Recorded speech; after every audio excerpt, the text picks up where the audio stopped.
এটা কি কেউ গেস করতে পারছো? এই লোভনীয় দুর্দান্ত রেসিপিটি কিসের হতে পারে? তোমাদের সাথে শেয়ার করছি। এগুলো দেখতে পাচ্ছ, এগুলো শাপলা পাতা মাছ।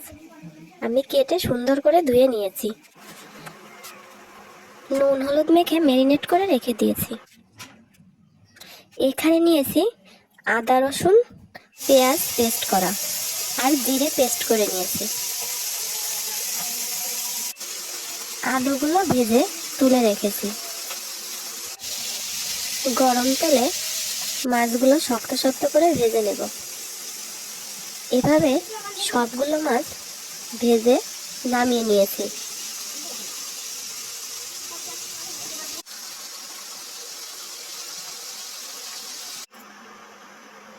কড়াইতে এবার তেল দিয়ে জিরে ফোড়ন দিয়ে সব মশলাগুলো এক এক করে দিয়ে দেব।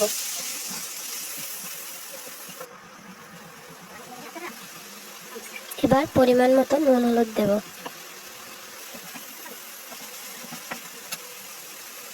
এবার পরিমাণ মতো তেল দেব। তারপর একটু সরিষার তেল দেব আর শুকনো মরিচের গুঁড়াটা দিয়ে দেব। এবার ভালো করে মশলা কষিয়ে এর ভিতর ভেজে রাখা আলুগুলো দিয়ে দেব।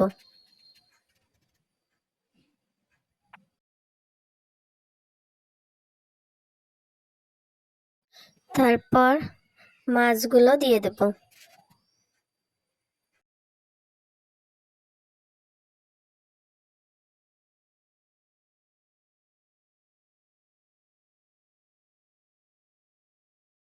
এবার অল্প অল্প করে জল দিয়ে ভালো করে মাছ আলু মশলাগুলো একসাথে কষিয়ে নেব।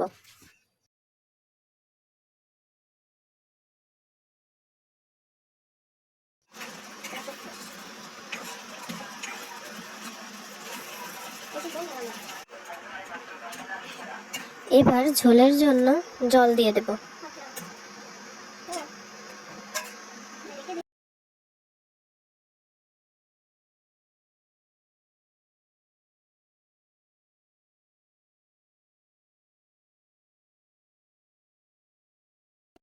নামানোর আগে কয়েকটা কাঁচামরিচ ও গরম মশলা পেস্ট দিয়ে দেব।